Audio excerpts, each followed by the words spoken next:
We'll begin in 1 minute.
Okay, so it's 1. We can start if you're ready, Céline, with the last lecture on astroparticle physics. Thank you very much. Okay, so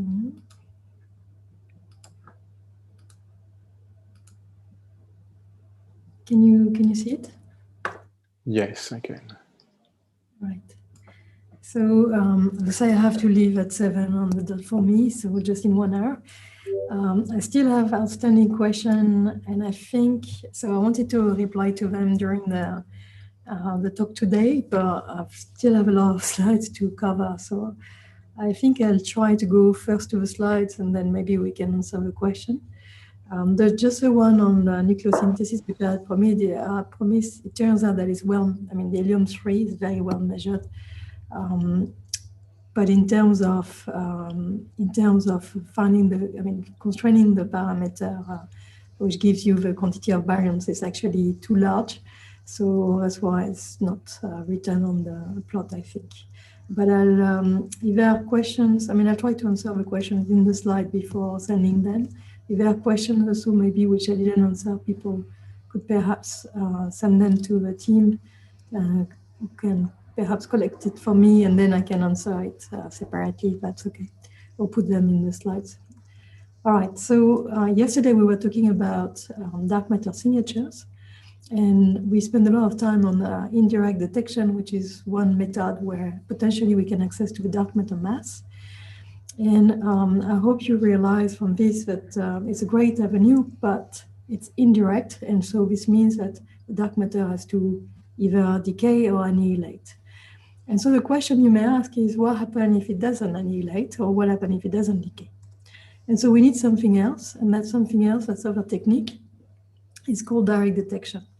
Now, technically, there would be a third technique, which is producing dark matter particles at LHE. Initially, I wanted to speak about this, but I think I will not have time, so I will just make a tiny parenthesis at some stage.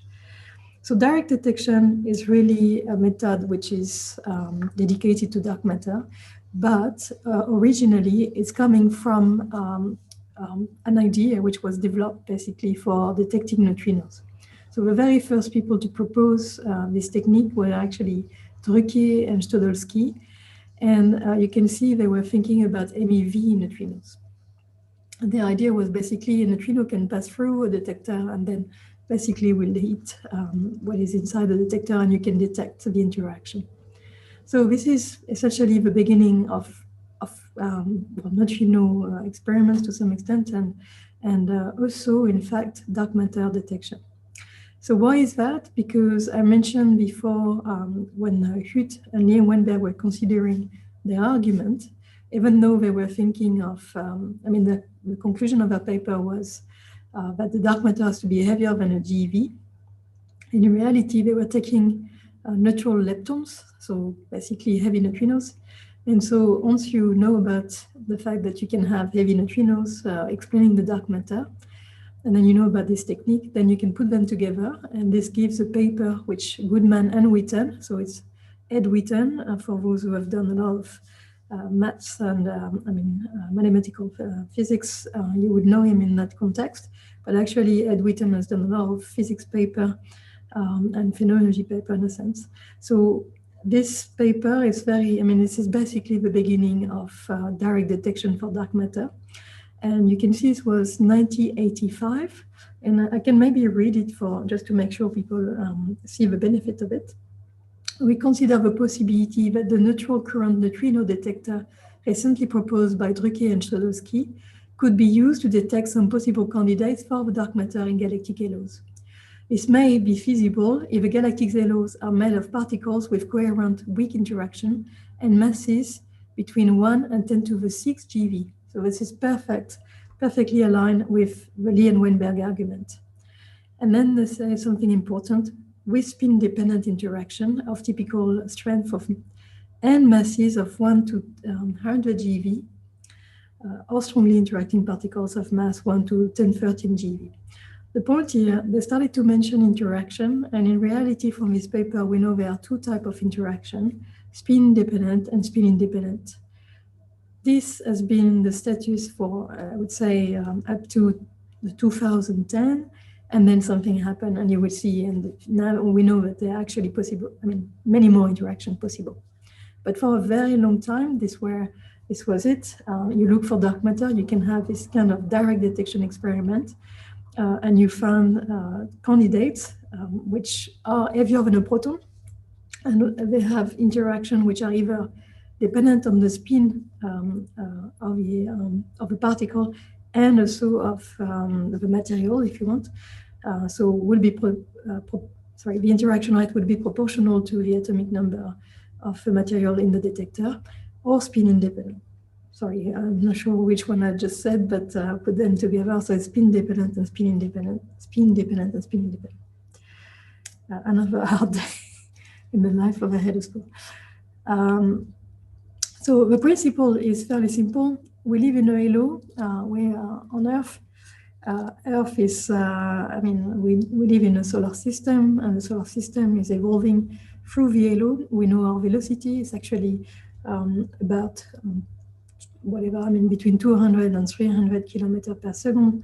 So we're going through the halo, and as we're going through the halo, well, at some stage we should actually interact with dark matter particles, or dark matter particles should interact with us, should I say. So in principle, there should be an interaction between the dark matter particle and the material if in a detector, if you have detector on Earth.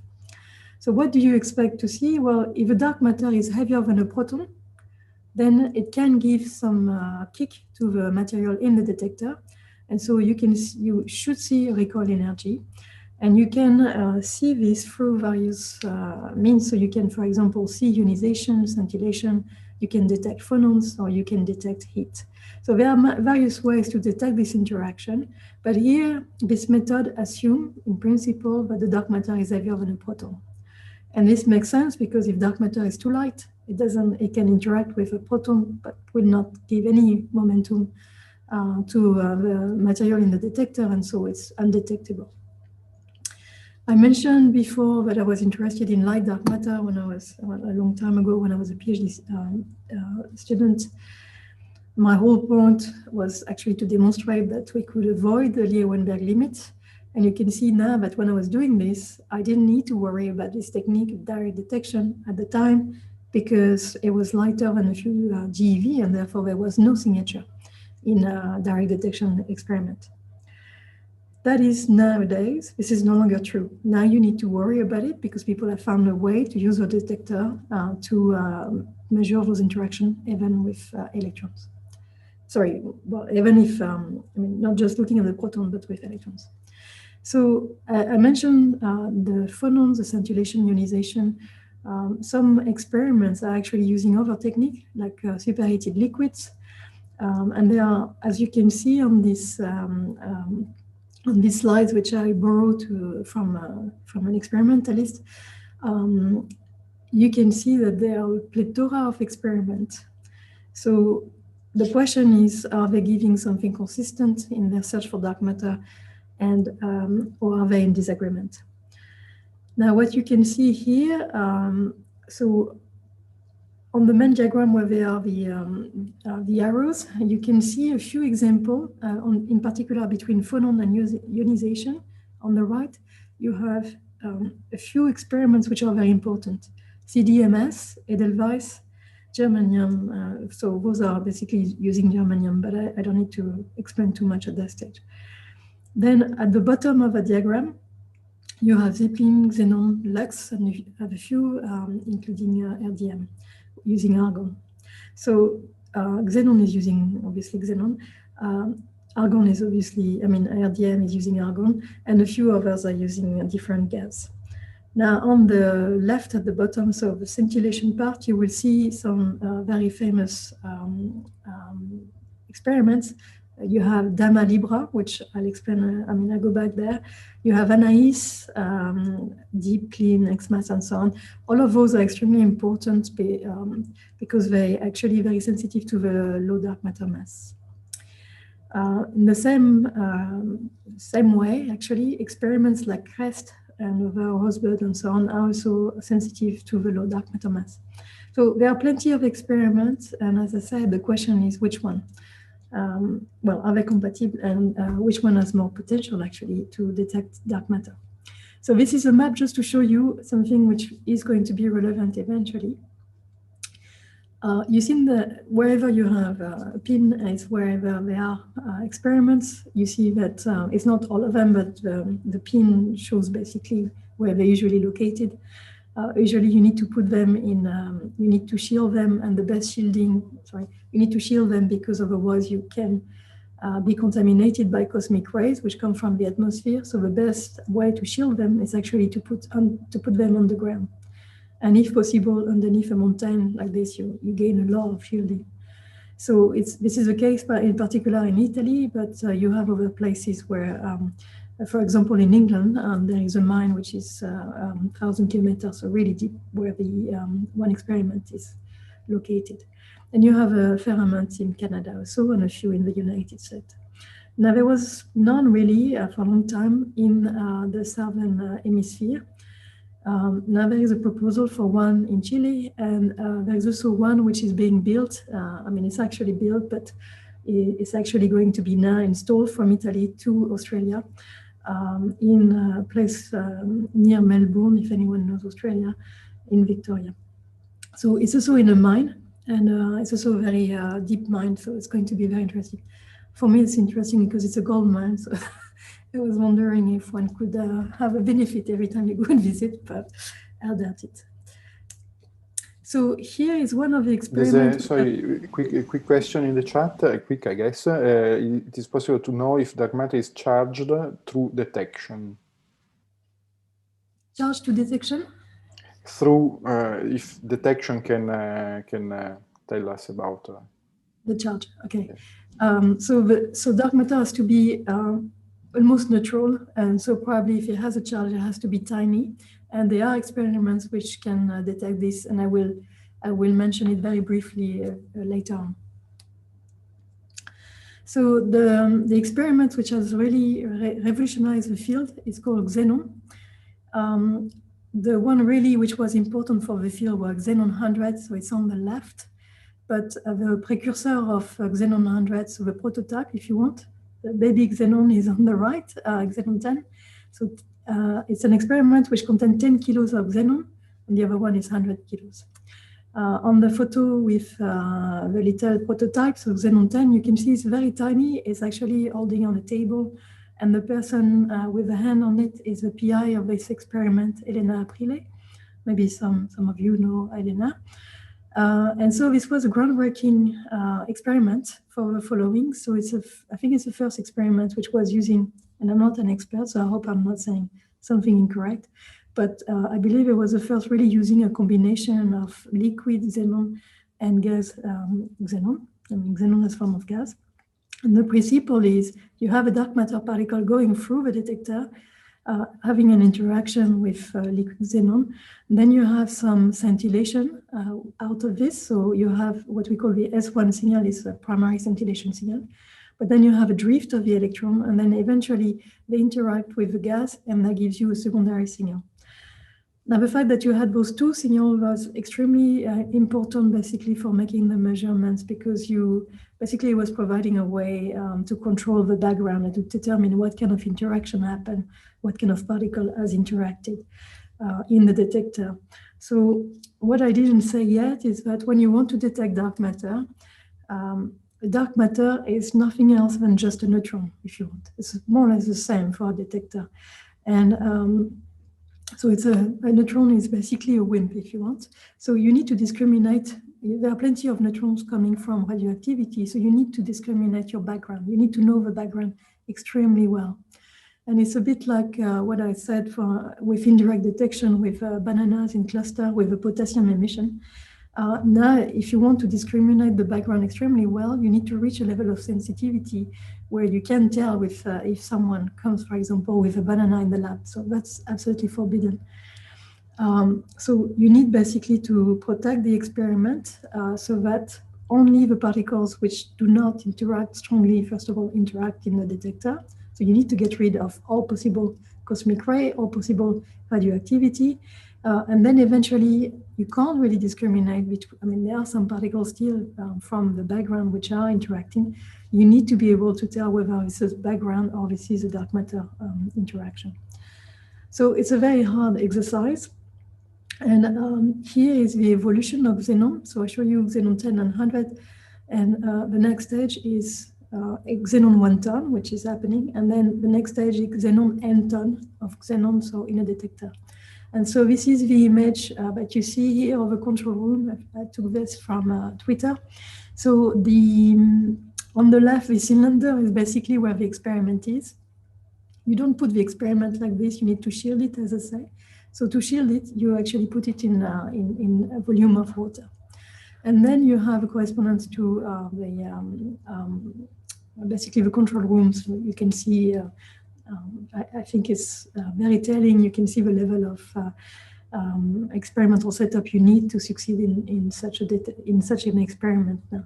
So it's very impressive, but it's also, as I will show you, it's also the experiment which has revolutionized the field. So I think this is really instrumental that this experiment continues and be supported. So I show you the principle for Xenon. Xenon 1 ton is on the top of this slide, and it's basically the same principle like Xenon 100 or Xenon 10. But below is the same with argon.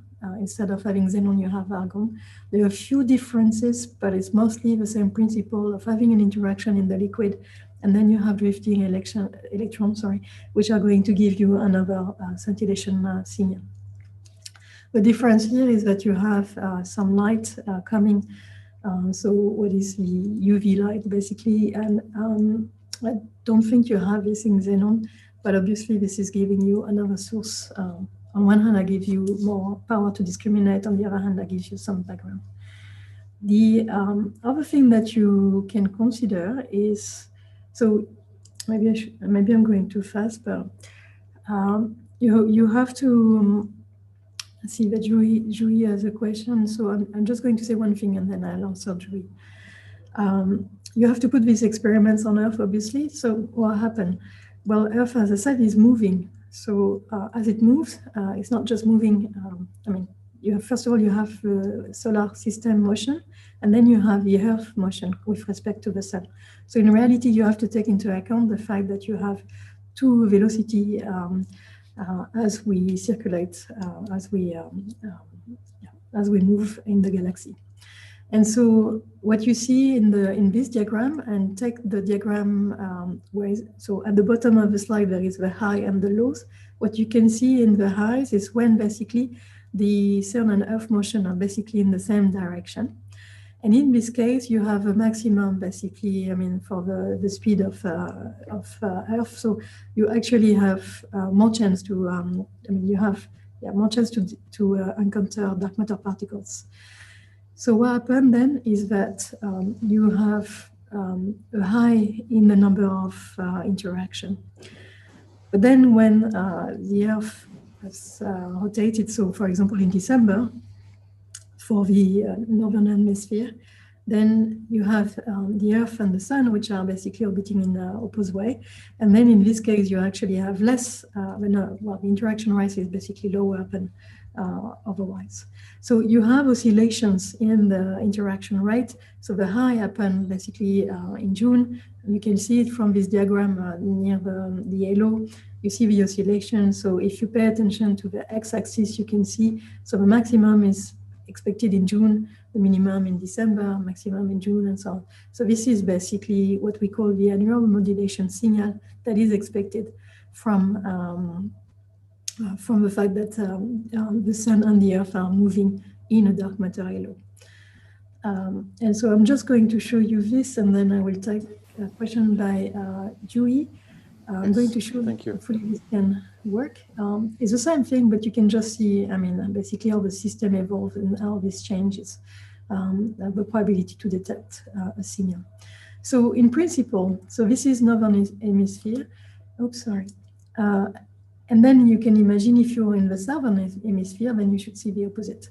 And so that's why having an experiment in Australia, for example, is very important. And you do want to have an experiment which is sensitive to this annual modulation in order to determine whether a potential signal which would be seen in the northern hemisphere would be actually correlated with what you see in the southern hemisphere, opposite.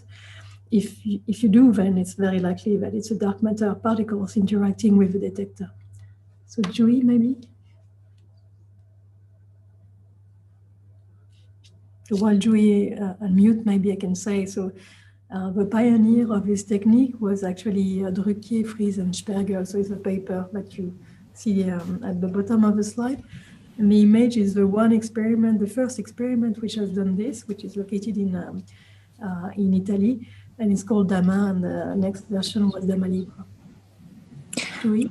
Okay, yes. Can you hear me? Yep. Yeah, so maybe this is a silly question, but like when the direct detection is defined, it's always the WIMP interaction with the nucleons. So in case, this is true for Majorana cases, but like the last time we had, if there is a Dirac or a complex case, in that case, is the anti-WIMP interaction also, I mean, how does one distinguish then between the WIMP and the yeah. And if So it's taken into account for the direct detection cross-section as well? Yeah, I wish I will have something to show you to answer this question. So maybe we can wait and then I'll mention you again.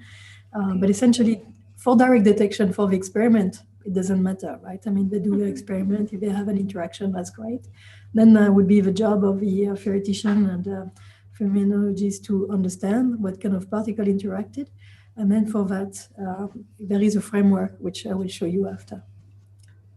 Okay, because for example, the Xenon plots, they just plot the WIMP nucleon cross-section against the mass. So they don't, so I was just thinking whether it also includes the anti-WIMP somehow folded into it. You need to translate it, indeed. So depending on, for example, if you take a neutrino, which is a Majorana, so it's a supersymmetric particle, it's a Majorana, you can make the prediction for the interaction in the different detectors, and you will find basically a certain number of you can make a prediction. Now, if you have an interaction in one of the detector, then you can see if it's compatible. Now, it could be that several type of candidate is compatible with this number of interaction. And so I think your question is, how do you discriminate them? And I suspect the answer is you can't just by using direct detection. You will have to see. I mean, you know, if you have a detection, it's miraculous. It's already fantastic because you would have proved that dark matter as particle exist. So then the question would be indeed, what is the kind of particles? I will show you there is a table which you can use nowadays where to see if it's compatible, so you can see which model works. But then after that, you will need basically other experiments such as, well, see if you can produce it in LHC, if it's heavy enough, or for indirect detection to see whether there is a signal. So I don't think there would be one experiment which tells you the nature of dark matter. It would be really the combination. And in fact, I had many papers 10 years ago where we were playing this game and saying, can you have just one signature in one experiment, or would you necessarily have three signatures? And there's always a way to have maybe just one signature or three signatures. There's always room, but that's a theoretician playing. When you have an experimental signal, that's the opposite. And the question would be really, there would be many candidates which can fit, I suppose. But then the question would be whether the rate of interaction, so the couplings that you will need and so on, are compatible with all the other constraints.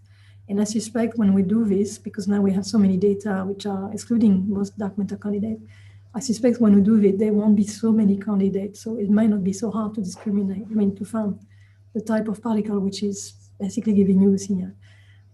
Okay. But we will see. That would be a fascinating time. Okay, thank you so much. There's also another question if you have time. Yeah, I think I'll take it, yeah.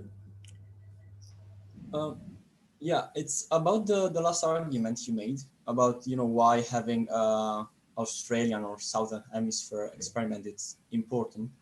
Yeah. Okay, DAMA detected seasonal changes.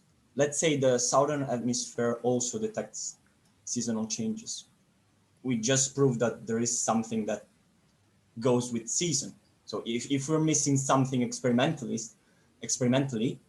yeah, that doesn't change, There are different things though. First of all, agree in principle. However, first of all, you're not using the same experiment as DAMA. You have different crystals. It's not the same. Second, so it's not the same experiment. So it could be, a long time ago when DAMA was making the first claim, which was in 1998, a strong claim in 1998. A lot of people thought maybe this is just, systematic electronics, whatever. Now this, DAMA is DAMA, now it's another experiment, and in fact there are 3 or 4 other experiments looking for this. So it will be, if everyone sees a signal, basically, it's not just in 2 hemispheres, in all those experiments. If everyone sees a signal, it's not systematic, it's not just electronics. It's it's already stating that there is something. Now, you're right, it doesn't have to be dark matter in principle. It could be, for example, you could say, it's neutrinos. I had a student a few years ago who did this paper trying to say, well, it's neutrinos interacting in the rocks and making neutrons. And then neutrons, as I say, are fairly similar to a dark matter candidate. The thing is, you need to really explain the interaction rate. You will really need to explain the oscillation pattern. And if it's in 2 hemispheres, I don't think that would be really obvious to explain, even if it's, for example, neutrino interacting with neutrons. The other thing is, people were saying, well, forget about the neutrinos, but it could be just a problem of shielding with neutrons. Again, that's not seasonal. And with other experiments, you can test that. And regarding the seasonal aspect, it could be also, people mention muons, atmospheric muons, but that's not actually giving you the annual modulation. And also you always have to compare you always have to look at the magnitude of a signal. So in reality, I think none of them will be able to explain the annual modulation except dark matter. So I may, it's research. Maybe one day I'll tell you, no, you were right. But I think it's very likely that if you see the 2 signals, it's just dark matter for sure. All right, so it's more of the same. I just wanted to show you actually a Chinese experiment. And then, as I said, there is Anais, Sinus, Saber, and so on. But I just wanted to draw your attention. So we're moving in the dark matter halo, and we're moving against the dark matter wind, or WIMP wind, depending on what it is, which is coming from a region of the sky which is called Sinus. And I hope you can see where Sinus is with respect to the galactic center. But I just wanted to say it's a funny region, actually. There's a lot of things happening there. And so I'm starting to think that maybe maybe a dark matter detector can do more than just detecting dark matter, in fact. But this is really new development, so we'll see. But it's interesting that we may be sensitive to physics in this region of the sky, which we can't access otherwise. I think I will skip that because I will be late, I think. Maybe I'll just quickly say, I mentioned the scintillation. The question is, what is the efficiency of a scintillation? And that was a big problem for Xenon for many years. And in fact, I did a paper with a PhD student where we were showing that they were making hypotheses. They were pushing, extrapolating basically their scintillation efficiency a bit too much. And they were making claims which at the time I thought was not, was not necessarily correct. And eventually they revised this, and now they really trust the result. But the one thing I wanted to highlight is you can be a theoretician, and because you have access to the data in those experiments, actually they usually give you a fair amount of data. You can actually test whether you agree with them. So it's very interesting, because then you can really analyze. If you have your favorite theoretical model, you can actually use the data and analyze them yourself. This is another one I wanted to show you, Cogent, because I just wanted to make a point. So Cogent is an experiment which is a little bit different, but is using germanium semiconductors. I mean, I'm not an experimentalist, so I don't want to comment too much on that. But the only thing I wanted to say is that I told you, you have to discriminate your background. You have to know your background very well. Xenon actually, because they have the S1 and S2 signal, they actually know what is their background. They can actually say, oh, if it's an electron, it should be in the upper region. If it's a neutron, it would be somehow lower, and so on. Cogent couldn't. Cogent just takes all the background, and then the problem is, how do you extract it to find whether there is an interaction with dark matter? And the way they were doing it was actually they were having an estimate of their background, and they actually fit their background. So what they were doing at the end is taking the data, removing what they think belongs to the background, and then eventually what was left was meant to be dark matter. So they claim, based on that, they claim that they had evidence, 2 sigma evidence for dark matter. And again, because the data in this case were fully available, which was really, hat off for the experiments to do that, for the collaboration, we could actually redo their analysis. And what we've done is just realize that their distribution, the way they fit their background was, had some assumption, and we could use a different distribution. And by doing this, and we got a better fit to their background, if you want. And by using this better fit, we realized that there was no signal for dark matter. So Cogent didn't really last. At least at first, we published this paper saying we don't think there is a dark matter signal. And then they've redone some analysis and so on, and they basically concluded something similar. So just to show you now, I told you, well, you have all these experiments. Are they compatible? Are they telling you the same story? So what they measure is a WIMP interacting with a nucleon. So at least a proton as a cell, because it has to be heavier than a few GeV. So you can plot basically the interaction rate, or the cross section, with respect to the mass of dark matter. You can see the sharp cutoff. The red, you can see a red curve, which is basically corresponding to Darwin. So Darwin is basically the Xenon N10, if you want. You can see the sharp cutoff, because precisely dark matter has to be heavy in order to be to interact with, to leave a strong signature in your detector. So what you can see is most experiments are sensitive to heavy dark matter with this technique. So you can see all the curves being basically more or less vertical at 4, 5, 6 GeV. Then some of them basically go up. So everything which is up is excluded, which everything above those lines is excluded. And you can see you go down. So COOP was not very extremely good. Zeppelin, CDMS was actually better than COOP and Zeppelin, even though it was earlier.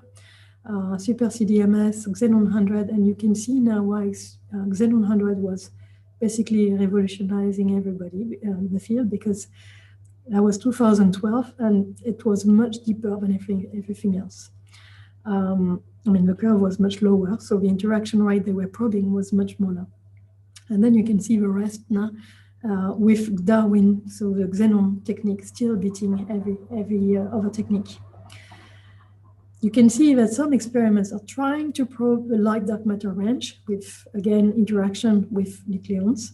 And there is PICO and Super CDMS in particular, which is really putting a dent in the cross-section for dark matter particle at low mass. Now, in 1998, as I said, Dama made a claim, which was basically probably dark matter has been found. They had at the time a signal which was around 100 GeV, and eventually they moved towards, so you can see the pinky, it's not pinkish, but yellow pinkish region of Dama. There are two, in fact. So there was the first region, and then eventually a smaller region, a different region at lower mass, larger cross section. And then you can see cogent with the would-be claim, which was so incompatible with Dama, but in the region of low dark matter mass. There was a strange claim, which was not made by CRES, but some people using CRES data, that they had a signal for a dark matter signal. But the point is, all those evidence, so cogent, CRES, Dama, they are actually excluded, and they were actually excluded, right, by Xenon 100. But also in 2011, they were already excluded by Edelweiss. So maybe I'll skip the explanation, but Edelweiss was basically a group which was initially started in Dama, and then, so it's mostly a French group and German, and then they went on doing their own experiment. Now, the thing I want to draw your attention to is you see a very thick orange dashed line, and it's called the neutrino, it's basically called the neutrino line. And it's the moment where the experiments can actually detect neutrinos. Now, in 1998, where Dama was, there was no way we could think that a dark matter detector would ever detect neutrinos. But then nowadays, we're not very far away from this limit. And you can see, so if you follow the Xenon 1 ton line, which is a green, dark green dotted line or dashed line, you can see that it's touching the neutrino line, so the neutrino, what we call a neutrino flow. If you detect, if you just at the border, you can detect a few neutrinos, and then after, when you're in the yellow region, you detect many neutrinos. The problem is, you need, if you were trying to detect dark matter, you will need to remove this background, which is a neutrino background now. And it's very hard because basically then it's an experimental problem basically, but it's also about the number of neutrinos that you can detect. And the errors on this number is actually larger than what you would expect from dark matter. So in a sense, the main problem for the field now is that if we reach, if Darwin does a good job and we continue, then we will detect neutrinos. So the dark matter detectors will become neutrino detector. And then the question is, how do you remove this background of neutrino in order to detect the dark matter? And a way to do that is maybe to use the directionality of dark matter. So the fact that there is the dark matter comes from, there is a dark matter wind from sinus, maybe there could be a way to remove a neutrino flow. So just to summarize, maybe in a less, or clearer way, everything which is in pink is excluded. And so we can say we've done a good job. But then you can see the cross section, and it tells you the dark matter cannot interact, has to interact less than for a particle in between, let's say a particle of 30 GeV is 10 to minus 48 centimeters squared, extremely small. So dark matter doesn't interact much with nucleons. Maybe it interacts very strongly with itself. Maybe it interacts with neutrinos very much, but not, not very well otherwise. So here is a proper plot for Xenon, but it's tough. Basically, they're really doing an amazing job, and no one could expect that they would do so well, basically, in 20 years ago. So really, it's this is the experimental work which impressed me the most, because they were doomed in a sense, and they beat they worked so well that they managed to beat a lot of background, and now they're extremely sensitive, so sensitive that they can beat a neutrino experiment. Just wanted to make a point, and I think that was Julie, that will answer Julie's question. So at some stage, you have to see which one of direct detection and indirect detection and LHE, for example, mechanism of dark matter production in a collider or in a particle physics experiment is the most relevant. And before it was very hard because you needed to specify a theory, then a model, and then eventually make prediction. And for each, you change a little parameter in your initial theory, and then everything would change. So, for example, with supersymmetry, you change one parameter and you had to redo everything. So that made people busy. But if you use simplified models, then you can do this comparison extremely well and extremely fast without having to specify a theory. And so you can compare the LHE with direct detection and so on. So this is basically the table I was referring to. And Joey, you can see now. So this is a list. You have all sorts of dark matter candidates. So it can be Dirac-Majorana. It could be a scalar, complex scalar, real scalar, and so on. It could be a vector, and so on. And then for each of these possible dark matter candidates, you define the mediator. And once you have defined the mediator, you have to specify whether you have a gamma 5 or not, so whether you violate parity at some stage. But then then eventually you can compute the elastic scattering, so dark matter nucleon, for example. And then you can, it's the same diagram, basically. If you have dark matter nucleon, then this diagram basically reverted gives you nucleon gives dark matter. So you can basically translate this into a collider limit. And you can see in the plot below, just at the bottom of the slides, you can see the different limits which the LHE is setting on the spin-independent cross-section for dark matter-nucleon interaction versus the dark matter mass. So this is really important because this is where we didn't expect really a competition, and now we can see very well which one is more powerful depending on the type of interaction you consider.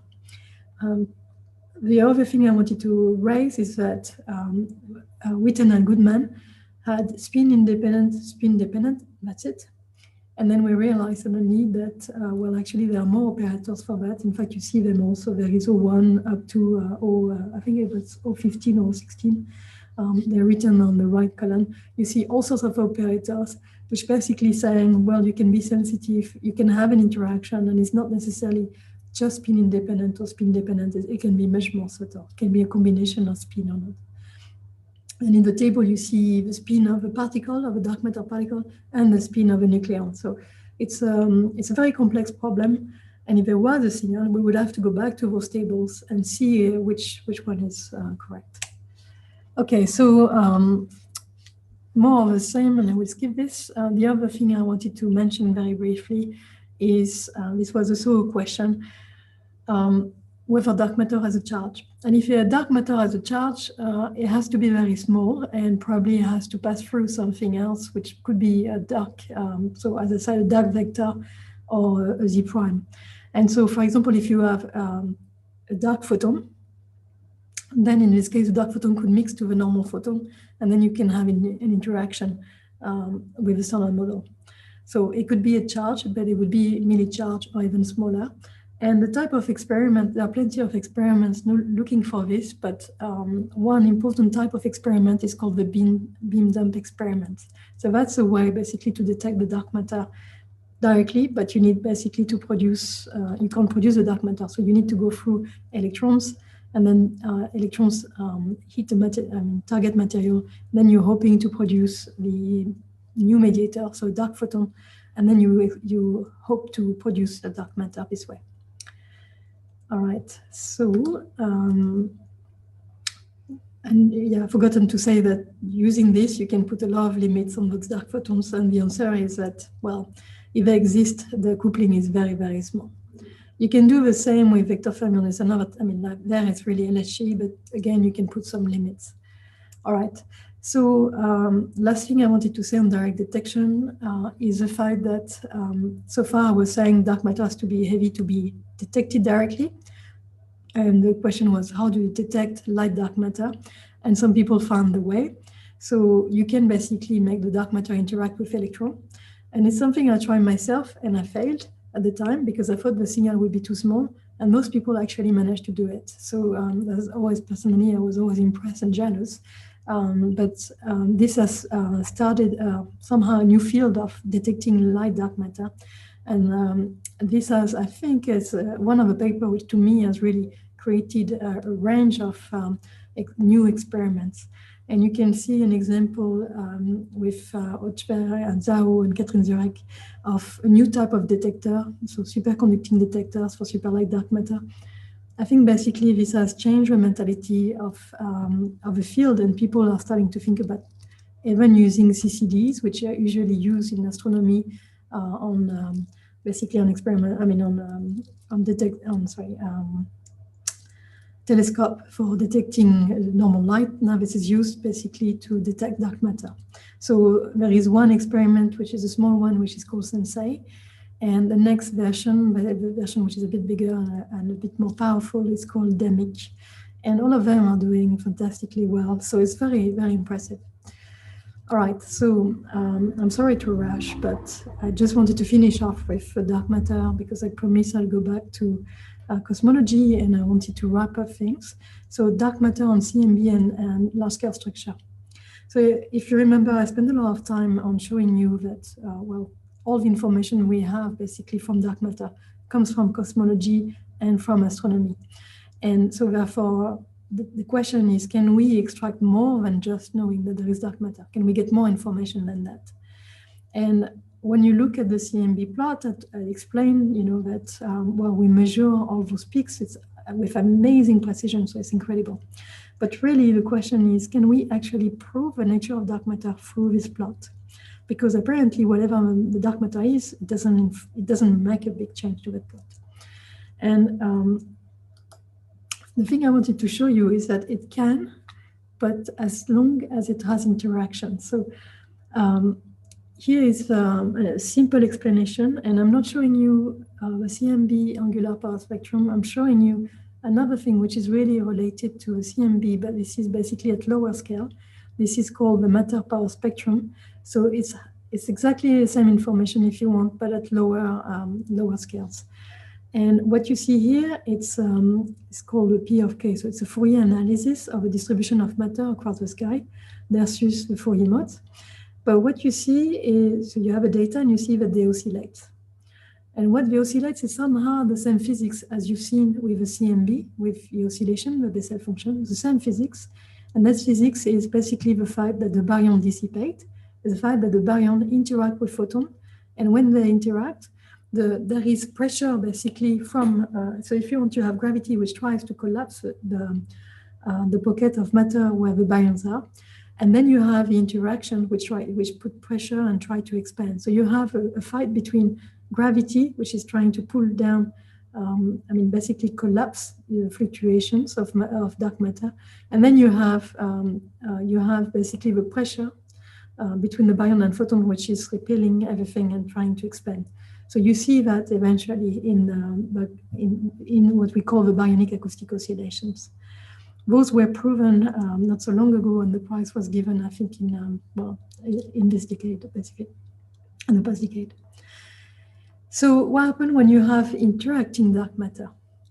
Well, if you have interacting dark matter, you should see those oscillations again, not because of a baryon-photon interaction, but now because of dark matter interaction with either the baryons or the photons or the neutrinos, whatever, or the self-interactions. So the typical effect of those dark matter interaction would be like the baryonic acoustic oscillation, would be basically the oscillation. And you see the power spectrum now, which is oscillating. So you can see in the bottom panel, you can see the power spectrum that you expect. What happens if you add the axions? And I told you, so this is just to remind you that we were speaking about particles, but axions behave more like a wave. There are plenty of limits on the axion mass, but there's still a range of parameters where they could be.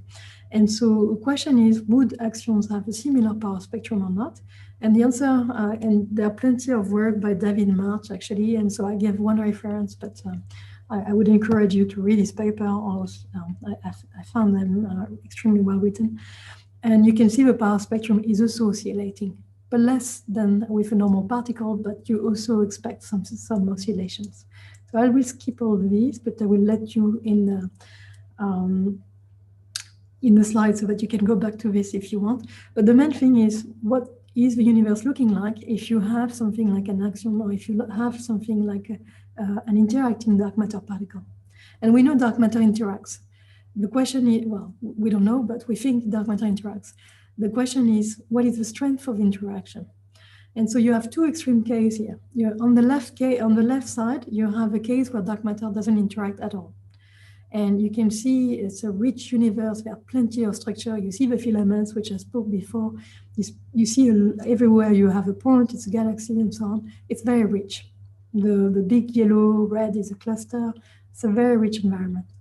The one on the right has numerical issues, but the one on the right, you can see is an extreme case where dark matter has too many interactions.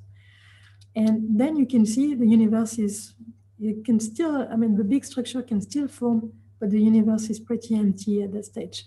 And so what is interesting here is that you can see filaments still forming. There are lots of artifacts here because we've been pushing really the limits.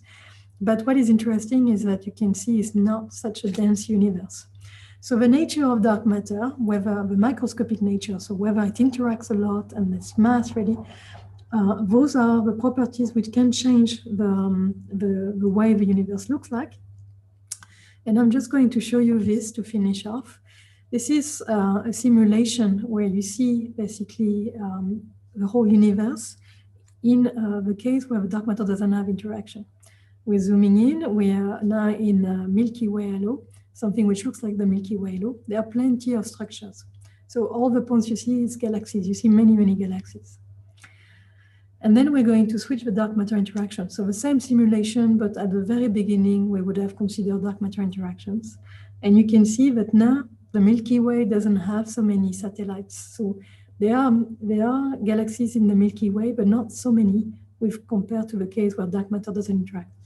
And now if you had done the same with huge dark matter interactions, basically the Milky Way would be sterilized, it would be totally empty. And that we know is not actually the case of the Milky Way. It doesn't correspond to reality. So we can put a constraint on the dark matter interaction by looking at the number of structures which form in the galaxy. So in other words, all those lectures were trying to show you the complementarity between, from one hand, the cosmology to the particle physics aspect. And essentially, we're now entering an area where you can't just be, if you're working on dark matter, you can't just be a particle physicist or you can't just be a cosmologist. You have to be both because basically we're able to prove the nature of dark matter by putting everything together and having this consistent story. So if you consider dark matter interaction, if they're large enough, they change your cosmology. And depending on the cosmology you're thinking, well, it may change with dark matter. So you really have to consider both together nowadays. We're far from putting interesting limits though, but I just wanted to show you one case which is for me very interesting. This is a summary plot, and this is basically you see cold dark matter on the top left, warm dark matter on the right, and then you go down, and this is a case where dark matter interacts with a photon, but it would be the same with a neutrino. So this is a bit of an extreme case. Now, if it does interact with a neutrino, or even a photon, but that wouldn't be realistic, you could put a constraint which is as good as 10 to minus 36 centimeters square for a particle of 1 MeV. And that is the weak strength. I mean, that's the strength for the weak interaction in the standard model. So somehow in cosmology, using cosmological data that you have, and we are going to have plenty very soon with LSST, Euclid, and so on, so we'll have even better limits. You can already touch upon the case of a light dark matter candidate interacting with neutrinos, which is something you cannot do with a normal particle physics experiment because you can't produce a dark matter. And then how do you have, how do you measure a dark matter neutrino interaction? That's actually very difficult. So here, basically, you can do this almost for free as long as you have access to cosmology data. Then you can do this exercise. And I just wanted to, for concluding, really, I just wanted to show you that as we're starting to understand better also astronomy in the shape of our own Milky Way, we're starting to make measurements such that now we also start to understand better the velocity at which a dark matter is going through the Milky Way, and that is helping us with direct detection. So it's helping us with indirect detection, with direct detection, and eventually everything comes together. It's not just cosmology and particle physics, it's actually also now with astronomy. So you have to have a multiple hat if you're working in this field. This is, at the moment, this is a bit extreme, but I think in probably next decade and maybe 20 years from now, everybody would be able to pass from one field to another. So this concludes basically the set of lecture, and there were many other things to say, obviously, but I hope I kept as many students as possible. And I really hope that you enjoyed them and thought that it was a fascinating subject. So thank you very much. Maybe I can take a few questions. Thank you very much, Selina. There's a question, yes, by Prisco. Yeah, going back to the simulation you just showed, where you had cold dark matter, warm dark matter, and so on. Yeah. So from what I understood, the data we have right now, it's basically consistent with cold dark matter that doesn't interact, as far as we know. Not really. Very bad. Okay. Yeah. Okay. Then that's already, maybe I can already comment on that.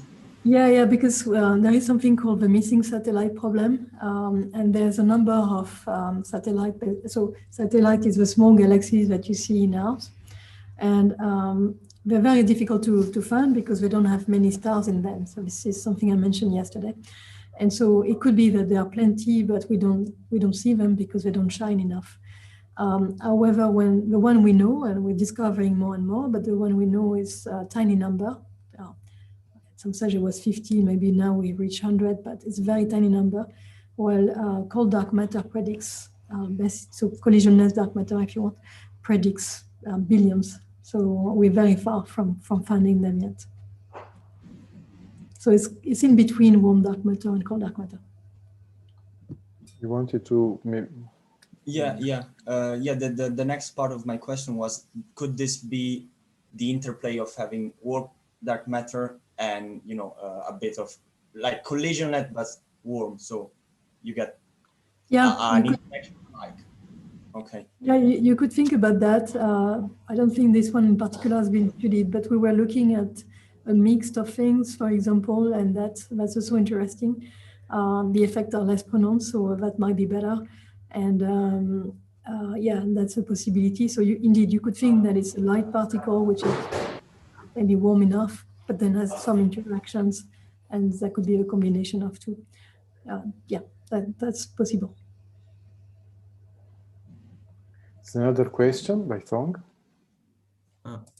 Thank you, Professor, and also thank you, Celine, for wonderful lecture. Can you go back to the slide of the non-relativistic operator?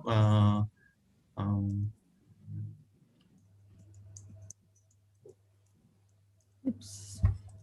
This one. No. Yes, this one. So I want to ask that if we gonna calculate the scattering between dark matter with a neutron or proton, then we build all of these all of the non-relativistic operator when we consider either it's spin independent or spin dependent, then should we multiply with the form factor from going from the quark gluon level to nucleon level, right? Yeah. So this is just to say the type of interaction, but then the calculation, I don't think I expressed the interaction right, but the interaction right, indeed, you have to sum over all the nucleons that you have, and then you have the form factors and so on.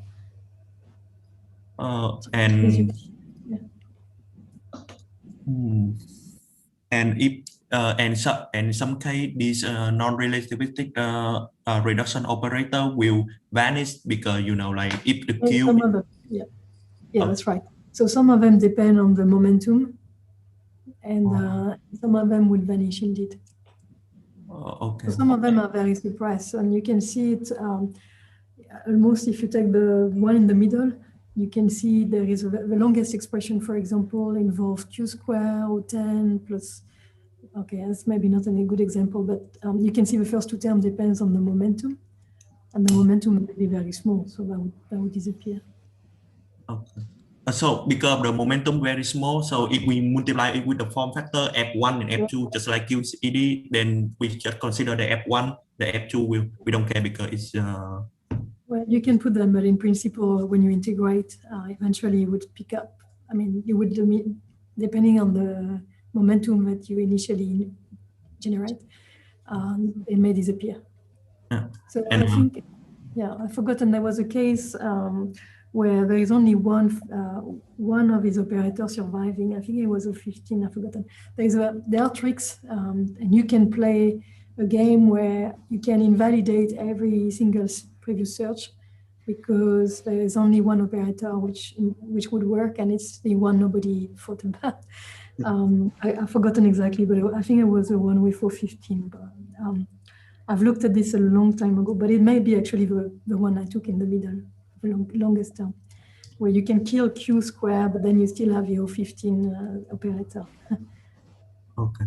And my second question is, like you said, if we consider the dark matter align, the light dark matter, so it will interact with the electron and the how to say the system of electron, the lattice, and it will make some collection of information like phonon. Can it make like magnum or exciton or just like? Yeah, so basically in Xenon, generate a signature because so in Xenon you've seen that the electrons are produced and drifting. So if you have an interaction of dark matter with electron, then in principle you change the signature and you can expect to detect it. So that was actually the revolution. They showed that you could detect it. You could have this interaction in Xenon. If I'm not mistaken, the first point was with Xenon, but since then people have generalized it, and then people are proposing new techniques, as I said. So, for example, having the CCDs also is a technique which could work to detect like dark matter. But then it's more the light coming from. I mean, it's really detecting the light from the interaction. Okay. Okay. Okay, so I guess our time is over and there are no more questions. So let me join the many messages in the chat that warmly thank you for the very nice lectures. So thank you once again, Céline. Thank you very much. Many thanks, Blaine. Thanks. I hope you enjoyed.